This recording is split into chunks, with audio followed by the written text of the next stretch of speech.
I am now happy to announce that there will be no income tax payable up to income of 12 lakh rupees. I propose to 1. Remove 7 tariff rates. This is over and above the 7 tariff rates removed in 23-24 budget. The revised estimate of the fiscal deficit is 4.8% of the GDP. ये budget एक force multiplier है।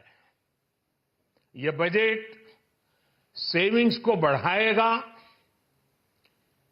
Investment को बढ़ाएगा, consumption को बढ़ाएगा और growth को भी तेजी से बढ़ाएगा। ये भारत सरकार का बजट है कि बिहार सरकार का बजट है? आपने बिहार के अलावा किसी और प्रदेश का नाम सुना वित्त मंत्री जी के पूरे बजट भाषण में? The infrastructure is not going for the rest of the country. It's only going towards Bihar because we all know that this year is the Bihar election. So basically, for essence, and Maharashtra has been ignored, and Tamil Nadu, there's not a single word for Tamil Nadu or for any other southern states. Tax sweeteners for the middle class, a firm footing on fiscal consolidation and continuity on capex. Finance Minister Nirmala Sitharaman's 8th consecutive budget aims to give a fillip to consumption by putting money in the hands of the middle class. Also, as they say, no news is good news for the market, so status quo being maintained there on capital gains tax, as was expected. The big headline is the change in income tax slabs. The government will forego 1 lakh crore rupees in direct tax revenue this year on account of providing that fillip. Joining us now on the program, Sriram Balasubramanian, economist and author of the book Dharmanomics, and Kunal Bahl, the co-founder of Acevector. Sriram, let me come to you. As I was pointing out, clear priority on consumption, continued focus on capex, and of course, sticking with the fiscal consolidation roadmap. Sum up the budget for us. Thanks, Shereen. Thanks for having me. Indeed, I think they've struck a very good balance. The entire tax breaks have been calibrated very well. They've been, in fact, targeted. Very few people are talking about it because the number of people below 12 lakhs is a large section who actually are part of the so-called middle class. So it's a huge relief and a boost, I think, for the middle class. Though it's belated, I think it's been calibrated very well. And of course, I think it's very important that the fiscal, deficit is maintained, and then the fiscal plan that we had post-COVID is also retained. Because note that in many countries, and also in India in the past, when such tax breaks are given, that there's a toss on the macroeconomic picture. And in this particular case, I think strong macroeconomic fundamentals and the program or the plan to retain that picture is also very impressive. And I think it's also important to understand that the real game is probably in the next few months of how much of these savings are actually going to be transferred to consumption. And I think that's where the next part of the budget, the entire deregulation and the entire sort of regulatory upheaval, the commission that's been formed, is very important, because a lot of these savings can either go to resolving some of the debts that individual has, or investment, or they could still stay in the bank account. So it's important for policymakers to sort of transfer this potential consumption because of these savings into actual consumption. And I think a lot of the follow-up policies also seem to enable such transfer of consumption. Professor K.V. Subramanian's assessment, who was earlier in your show, alludes to almost 2.7% of an increase in GDP because of these moves, with a consumption multiplier above 5. Even if we take a lower number, say a consumption multiplier of about 4, we would still get about 2.5%. Of a direct impact on GDP, and of course there are a lot of indirect effects. A lot of sectors which will benefit because of this, consumption boom. So I think overall it's a very calibrated, very mature budget, and I feel it addresses a wide range of areas, and it is done in a very proactive manner. I think lastly, the finance minister deserves a lot of credit.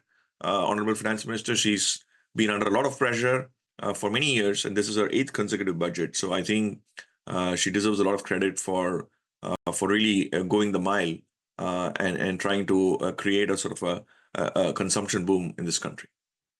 Well, that is right. It is the 8th consecutive budget delivered by Finance Minister Nirmala Sitharaman. Kunal, let me come to you now. There's plenty there as far as startups are concerned and for the startup ecosystem. What's your big takeaway? How does this move the needle?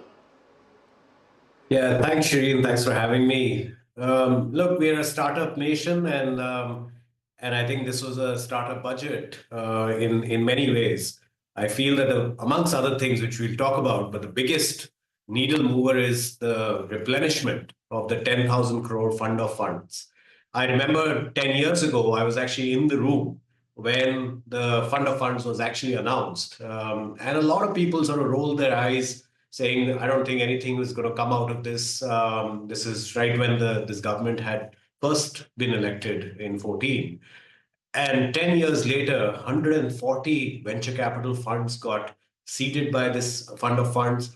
And as a result of this 10,000 crores, it ended up being, using the Honorable Prime Minister's words, proved to be a big force multiplier. And as a result, 91,000 crores got raised by these domestic venture capital firms, which then invested all this money in domestic startups. So imagine the kind of impact this has had on the startup ecosystem. And for the government to realize the impact that has had and making sure that this was not a one and done scheme, they've replenished it. And I actually hope this gets deployed not in 10 years, but in 3 to 5 years, and they replenish it again, because this can be an enduring track for seeding the bedrock of domestic venture capital in India, which still accounts for a minority of investments in the Indian startup ecosystem.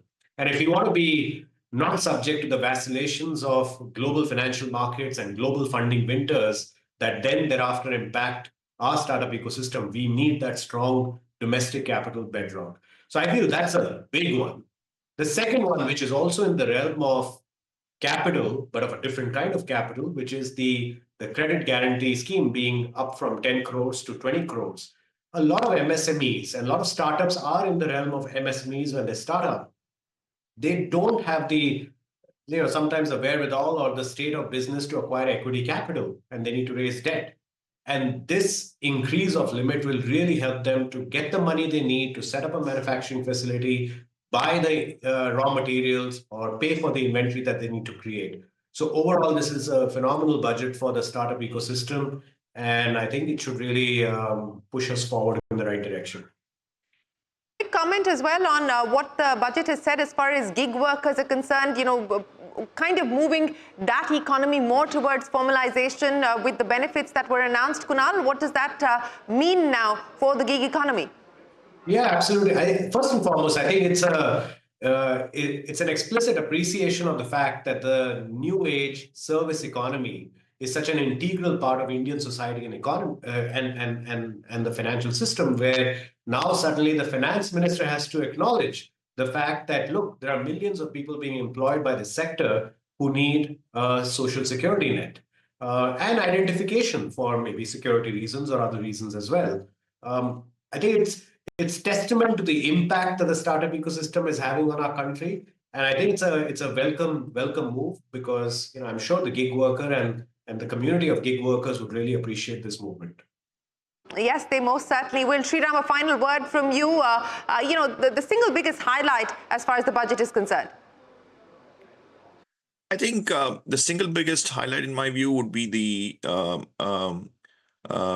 I would say the balance that the budget has. I think ensuring that macroeconomic fundamentals are not affected, but yet providing the impetus for entrepreneurs, like you mentioned, for the startup community, for consumers, and to have a consumer relief for people so that they invest back into the economy. I think the thrust has sort of moved and the needle has shifted for people to be motivated to spend more. So I think I would define it, as the budget with the right balance.